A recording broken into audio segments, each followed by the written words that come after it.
far as the bad goes with this car, my first complaint with the Model 3 on a massive road trip like this is there's no satellite. Having no satellite for GPS or for your music is mind-blowing to me. I don't understand why they didn't put satellite in this car. I was told by the salesperson and the person that delivered the car to me the day I picked it up that the car was ready for Sirius Satellite XM radio.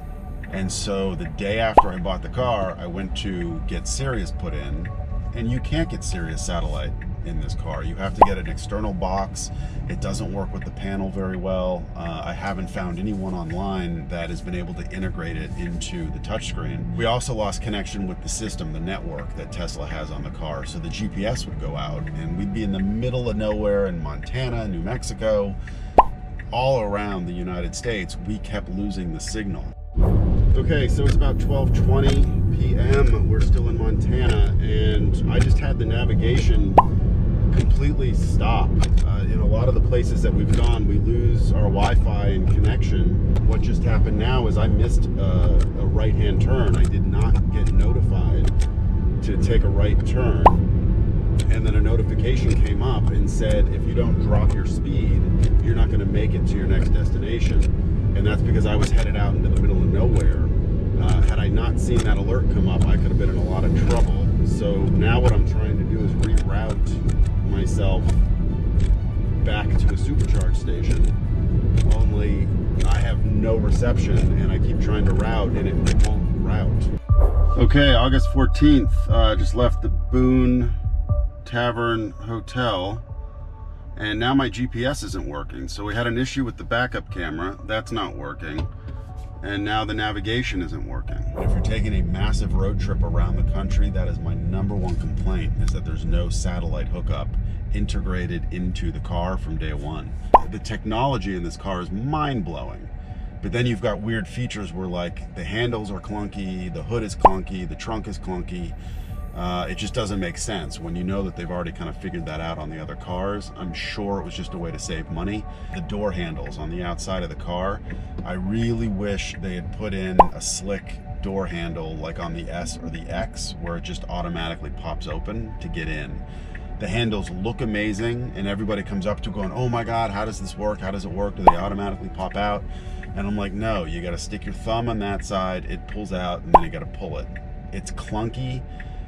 When you're getting in and out of this car a lot, the way we would jump out to grab photos and then run back in the car, and then 2 seconds later we're jumping out of the car. And if you've got, you know, I've got my camera hanging off me, I've got her leash, I'm holding on to her or whatever, and you're trying to get into the car easily, it can get frustrating. The hood on the car, it's really clunky when you go to close it. You can't just like set it down and then it pulls in or something, and you don't slam it shut. You have to close it, and then with your hands, you gotta just like push really hard. And it just seems like a really weird, clunky way to have to close your hood on a car that's so elegant. When you're driving in any kind of daylight, the reflection of the dashboard in the side mirrors is really bad.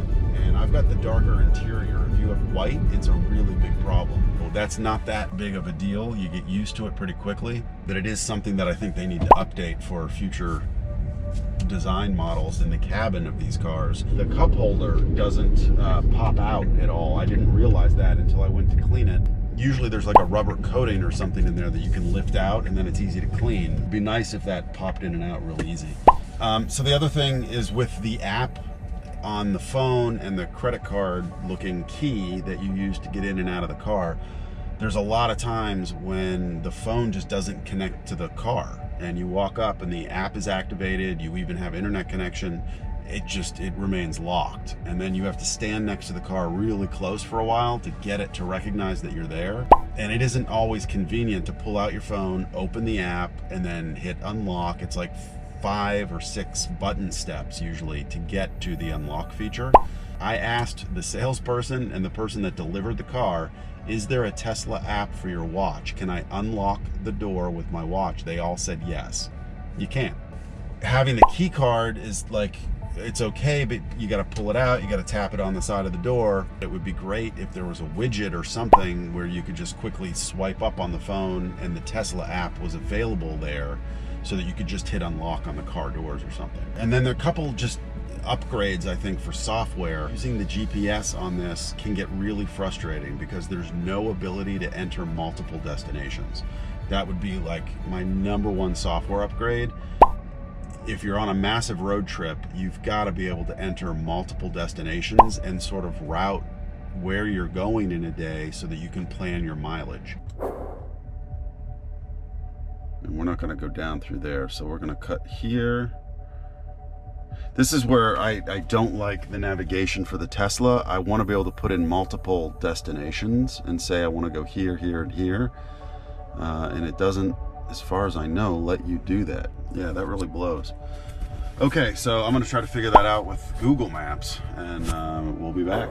With that, when you map a destination on here, it instantly auto brings you back to your arrow icon where you're currently located. So you're looking at the big picture of where you're going to be taking your journey, and then while you're looking at that and you're trying to figure out where you might go or where you would want to add another destination if you were allowed to, the map automatically zooms back into the arrow. There's no way to turn that off right now, and it's really frustrating. So I found myself more often than not using Google to plan my route when I should be able to do all of that right here in the car. But I've also noticed that the map will show you certain destinations, whether it's like restaurants or other businesses and stuff will pop up. When you click on those logos, it would be great if it actually expanded like on Google Maps so that you could call the business or instantly route yourself to that business without having to type it in. Because right now it shows you different places in the area, but it doesn't allow you to like click on it and have it unfold so that you can navigate, call, or do any of the stuff that Google already allows you to do. A lot of these are really minor tweaks that I think they can update in software.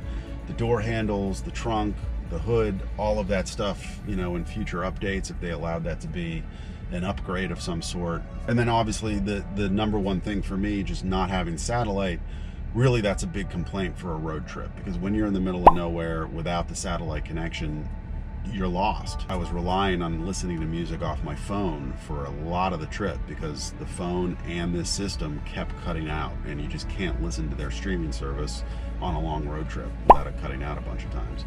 And that's really disappointing on a car like this. So I would definitely have some sort of backup plan. And that's it. I'm gonna go run some errands. Indy's gonna stay in the car, and we'll be back. God, when that GPS disappears, you're screwed, you're lost. Technology is wonderful, but so is a paper map and another way to get to where you're going, because no cell service, no service on the Tesla GPS or the Tesla Wi-Fi, all of it's completely shut down.